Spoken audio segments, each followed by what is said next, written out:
The fluorescent lights buzzed overhead in the sterile hallway of Willow Creek Nursing Home, a sprawling facility tucked away in the suburbs of Atlanta, Georgia. Margaret Hayes, a 70-year-old transgender woman with silver hair neatly pinned back and a gentle smile that hid decades of quiet resilience, clutched her walker as she made her way toward the restroom. But before she could push open the door marked Women, a stern-faced attendant blocked her path, shaking his head with a mix of discomfort and authority. "Sorry, ma'am, sir. But policy says you use the men's. No exceptions." Margaret's heart sank, the familiar sting of rejection piercing through her like a cold wind. She had transitioned late in life, after years of living in the shadows, and now, in what should have been her peaceful retirement, she was reduced to this humiliation. Her son, Cale, a 42-year-old architect with a sharp jawline and eyes that mirrored her own determination, had just arrived for his weekly visit when he overheard the exchange. He froze in the doorway, his boyfriend, Jamie, standing beside him with a supportive hand on his shoulder. Cale had come out as gay in his 20s, and while his relationship with Margaret had always been his anchor, moments like this tested the fragile bonds they'd rebuilt. "Policy? What policy?" Cale demanded, his voice echoing down the hall, drawing curious glances from other residents shuffling by. The attendant, a burly man named Carl, crossed his arms.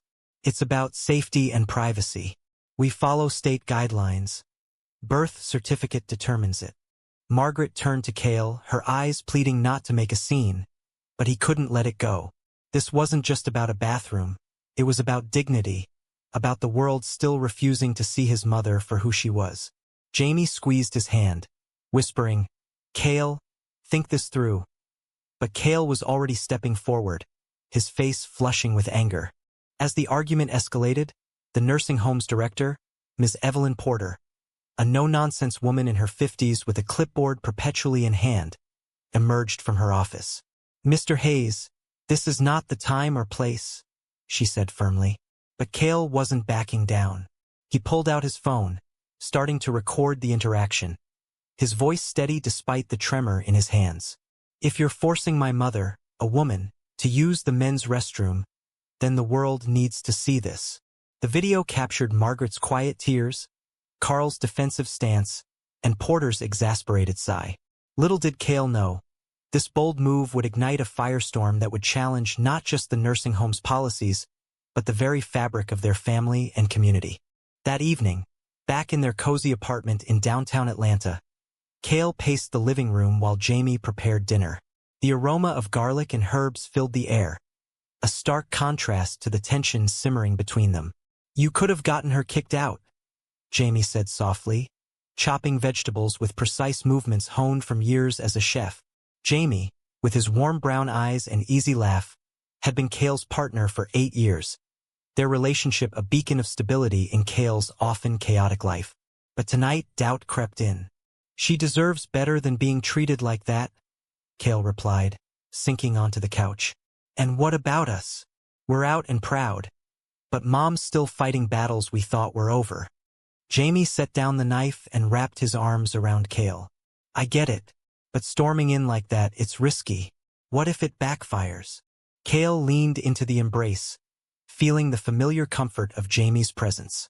Their love had weathered family disapproval, societal stares, and even a brief separation during Cale's coming-out process. Yet, this incident with Margaret stirred something deeper, a reminder of the prejudices that lingered even in progressive pockets of America.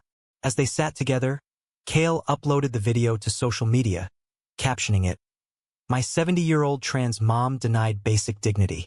Time for change." Likes and shares poured in, but so did the hate comments, accusing him of exaggeration or worse. The next morning, Willow Creek was abuzz.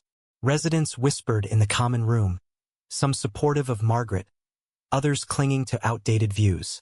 One elderly man, Mr. Thompson, grumbled over breakfast, "Back in my day, things were simple, boys and girls." But a younger resident, a retired teacher named Mrs. Lopez, patted Margaret's hand. "You've got guts, dear.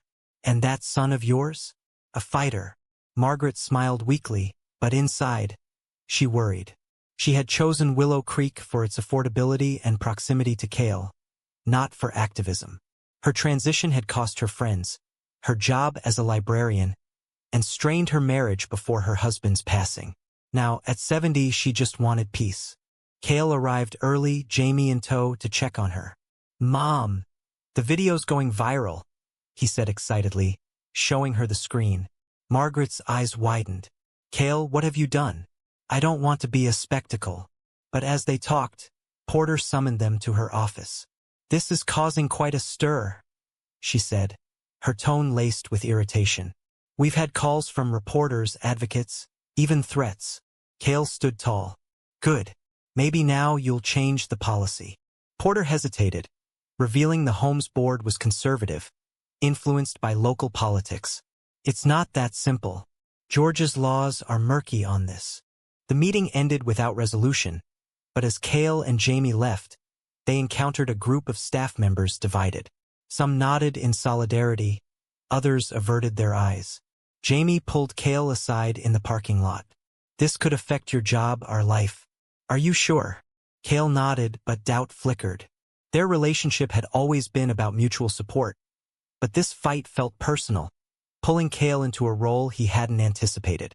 That night, as they lay in bed, Jamie traced patterns on Cale's back. "I love you for this fire in you. Just promise me we'll face it together." Cale kissed him softly, whispering, "Always." The backlash hit like a tidal wave. By midday, Cale's video had amassed over 1 million views, trending under hashtags like trans rights and nursing home injustice. Supportive messages flooded in from LGBTQ+ organizations, offering legal aid and media spots. But the dark side emerged too. Trolls spewing vitriol, calling Margaret a freak and Cale an attention seeker. At work, Cale's boss at the architecture firm pulled him aside. "This is distracting the team. Keep it personal." Cale bit his tongue, focusing on blueprints for a new community center, but his mind wandered to Margaret. Jamie, meanwhile, faced his own ripples at the restaurant where he worked. A regular customer, overhearing a conversation, sneered, "Heard about your boyfriend's stunt. Hope it doesn't bring trouble here." Jamie forced a smile, plating dishes with extra care, but inside, resentment brewed. He had grown up in a conservative family in rural Texas, coming out only after moving to Atlanta. Meeting Cale at a pride event had been a turning point, their shared dreams of a quiet life, maybe adoption someday, now threatened by this public storm. Margaret, isolated in her room at Willow Creek, fielded visits from curious residents. Some offered hugs, sharing stories of their own marginalized lives. Others, like Mr. Thompson, confronted her in the hallway. "You're upsetting the balance here. Think of the women who feel unsafe." Margaret's voice trembled as she replied, "I've been a woman longer than you've known. This is my home too." The encounter left her exhausted, questioning if transitioning had been worth the endless battles. She called Cale that evening. "Son, maybe we should drop it. I'm tired." But Cale couldn't. He and Jamie attended a virtual meeting with an ACLU lawyer who explained Georgia's ambiguous transgender protections. "Bathroom bills are hot-button issues. Your video could spark change, but expect pushback." Inspired, Cale organized a small protest outside the nursing home, inviting allies from local gay rights groups. Jamie hesitated. Protests? That's escalating. What if it turns violent? Their argument that night was heated, the first crack in their united front. "This is about Mom, but it's bigger than us," Cale insisted. Jamie sighed. "I support you, but I'm scared. We've built a life here." The protest drew a crowd of about 50, signs waving under the Georgia sun, "Dignity for all," and "Trans rights are human rights." Media vans parked nearby, reporters thrusting microphones at Cale. "Why now?" one asked. "Because my mother's humanity isn't up for debate," he replied. Margaret watched from her window, a mix of pride and fear. Porter addressed the group from the steps, flanked by security. "We value all residents, but policies are in place for a reason." Boos erupted, but Cale stepped up, his voice amplified. "Then change them. or we'll take this to court. Inside, tensions boiled. A few staff members quit in solidarity, while others petitioned the board to enforce stricter rules.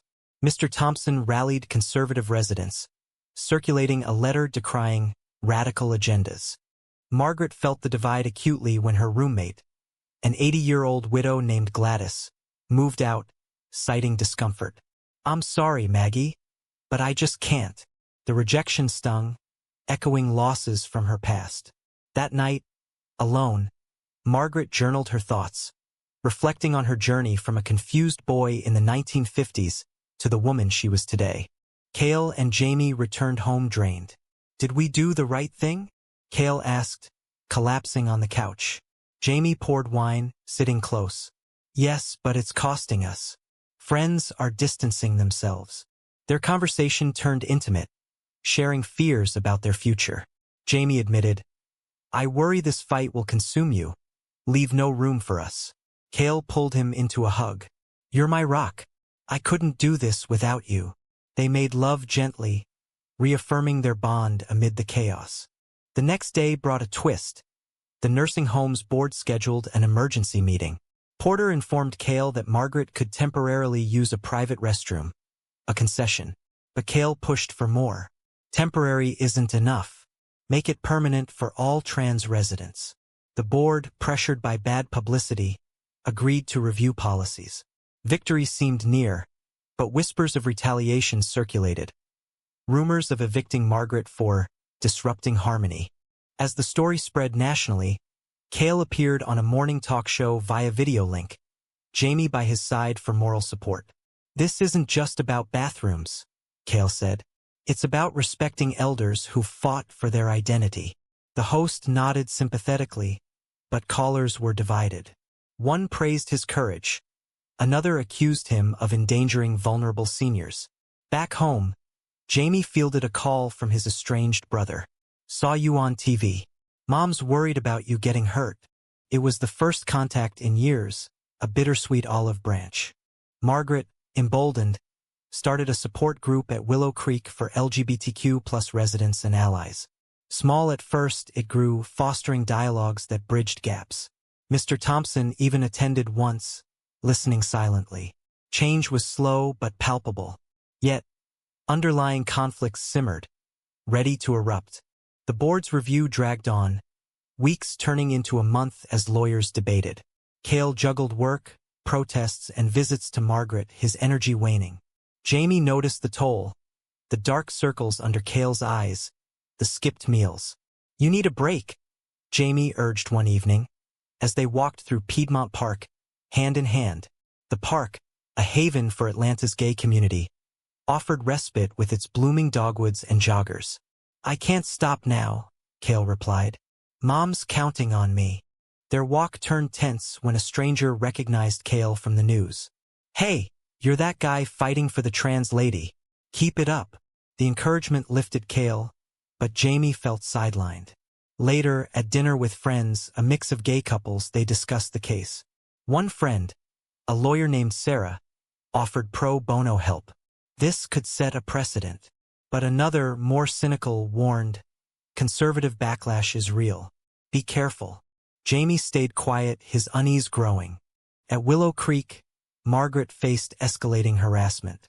Anonymous notes slipped under her door. "Go back to being a man," she confided in Cale during a visit. "It's getting worse. Maybe I should move." Cale's heart broke. "No, Mom. We're winning this." He confronted Porter, demanding action. "Investigate these notes." Porter promised, but skepticism lingered. That night, Cale researched assisted living alternatives, but options were limited by cost and location. Jamie's restaurant hosted a fundraiser for trans rights, drawing a crowd. Cale spoke briefly, thanking supporters. But afterward, a heated exchange with a heckler left him shaken. "You're forcing your agenda on old folks," the man shouted. Security escorted him out, but the incident rattled Jamie. "This is invading our work now," he said later as they drove home. Their argument peaked. "I didn't sign up for this level of exposure," Jamie admitted. Cale felt betrayed. "You knew who I was. fighting for what's right. They slept apart that night, the first time in years. Reconciliation came slowly. Over breakfast, Jamie apologized. "I'm proud of you. Just scared for us." Cale nodded. "Me too. But love means standing together." They attended couples therapy, recommended by a friend, unpacking how the fight amplified old insecurities. Jamie's abandonment issues from his family surfaced. Cale's need to protect Margaret stemmed from guilt over his absent father. The turning point arrived when the board announced their decision. Transgender residents could use facilities aligning with their gender identity, pending state approval. Cheers erupted at a press conference outside Willow Creek. Cale hugged Margaret tightly, cameras flashing.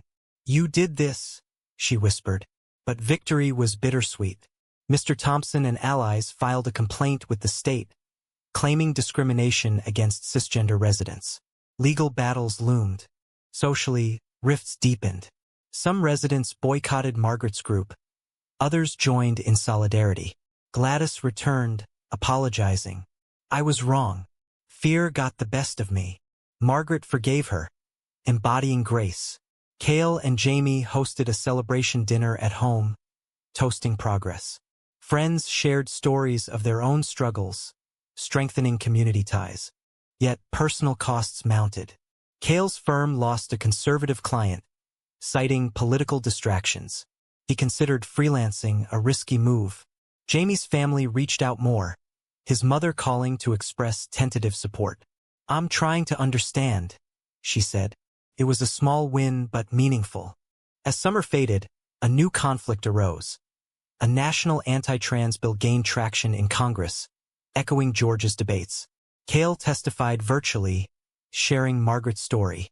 "My mother isn't a threat. Ignorance is." The exposure brought death threats, forcing them to install security cameras. Jamie stood firm. "We're in this now." Margaret's health declined slightly, stress exacerbating her arthritis. Cale moved her temporarily to their apartment, a cramped but loving arrangement. Jamie cooked her favorites, bonding over recipes. "You're a good man," Margaret told him. "Cale is lucky." Their makeshift family unit provided solace amid turmoil. The story's reach inspired a documentary crew to approach Cale. Hesitant at first, he agreed, seeing it as a platform. Filming captured raw moments. Margaret's reflections on her transition, Cale and Jamie's relationship dynamics, the nursing home's divided residents. It humanized the abstract debates, sparking nationwide conversations. Filming the documentary unearthed buried emotions. In one interview, Margaret recounted her childhood in 1950s Alabama, suppressing her identity to fit in. "I married head Cale, but it was a lie." Tears flowed as she described coming out at 60, losing her social circle. Cale listened, realizing how much she'd sacrificed. "I wish I'd supported you sooner," he said. The crew captured their hug, a poignant symbol of healing. Jamie shared his story too, fleeing Texas after being outed, building a new life in Atlanta. "Meeting Cale was my second chance." The film highlighted their romance. Quiet dates, shared dreams, contrasting with the public fight. But tensions resurfaced when the director pushed for dramatic angles. "Show the arguments," he urged. Cale refused, protecting their privacy. Back at Willow Creek, after Margaret returned, the new policy took effect. She used the women's restroom without incident, a quiet triumph. But Mr. Thompson's group picketed outside, signs reading, "Protect our privacy." Counter-protesters arrived, led by Cale's allies. Police monitored, preventing escalation, but the divide was stark. Porter mediated town halls, fostering uneasy dialogues. "We're all aging here. Let's respect each other." Cale's career shift to advocacy work strained finances. He launched a nonprofit for LGBTQ+ elders, fundraising tirelessly. Jamie supported but worried about burnout. "Remember us," he reminded during a rare date night at a jazz club. Under dim lights, they danced slowly, reconnecting. "You're my priority," Cale promised. A family revelation added layers. Cale discovered letters from his late father, expressing regret for not understanding Margaret. I loved her, him, whatever. But society dehumanized his absence, prompting Cale to forgive. He shared with Jamie, maybe we're breaking the cycle. The documentary premiered at a local film festival, drawing acclaim. Viewers approached Cale afterward, sharing personal stories. One young trans teen said, "Your mom's my hero," but critics panned it as propaganda, fueling online debates. Death threats intensified. The couple hired protection for events. Margaret joined Cale at a rally in Washington, D.C., her first. Wheelchair-bound, she spoke briefly, "At 70, I'm still fighting for the next generation." Applause thundered, but exhaustion hit her hard. Back home, doctors advised rest. Cale felt guilty. "Did I push too far?" Jamie reassured, "She chose this too." Internal conflicts peaked when Jamie received a job offer in New York. A promotion. "It's a dream, but I'd have to move." Cale panicked. "What about us? The fight here?" Their discussion was raw, weighing love against ambition. "I won't go without you," Jamie decided, but resentment lingered. Resolution came through compromise. Cale scaled back activism, focusing locally. They planned a commitment ceremony, inviting Margaret and allies. At the intimate event in a botanical garden, vows exchanged amid tears. "Through storms and calm," Cale said. Jamie echoed, "Always." The nursing home stabilized with training on inclusivity. Mr. Thompson softened, attending a group session. "I was scared of change," he admitted. Bridges built slowly, yet broader society churned. The anti-trans bill passed the House, prompting renewed protests. Cale mobilized, but balanced with personal life. Margaret's wisdom guided, "Fight smart, not endless." As the documentary aired nationally, responses varied. Supporters donated, opponents boycotted. Cale reflected on the journey from that hallway confrontation to this platform. With the documentary's success, Cale's nonprofit flourished, securing grants for LGBTQ+ senior programs. Willow Creek became a model, partnering for workshops. Margaret thrived, mentoring youth visitors. "Your story saved me," one said. She beamed, purpose renewed. But scars remained. Jamie's sacrificed opportunity strained their relationship subtly. During a quiet evening, he confessed, "I wonder what if." Cale listened, vowing more balance. They traveled to New York for a weekend, exploring possibilities. "Maybe a move someday," Cale mused. Jamie smiled, hope rekindled. Community backlash evolved into dialogue. Mr. Thompson invited Margaret for coffee, apologizing. "I see you now." Their friendship, unlikely, symbolized progress. Porter promoted inclusivity, earning awards. Cale and Jamie adopted a rescue dog, symbolizing stability. Walks in the park became therapy, discussing futures. "Kids?" Jamie asked. Cale nodded. When ready, Margaret's health stabilized, but age caught up. Hospitalized briefly for pneumonia, she reflected on life. "No regrets," she told Cale. He held her hand, grateful. The fight continued nationally. Cale lobbied against the bill, testifying in Senate hearings. "Think of my mother, your mothers." It stalled, a partial win. Years passed in the narrative's arc, but the core remained, choices defining them. Cale's bold move had shocked the nursing home, rippling outward. In the end, as Margaret sat with Cale and Jamie on her porch, watching the sunset, peace settled. But questions lingered.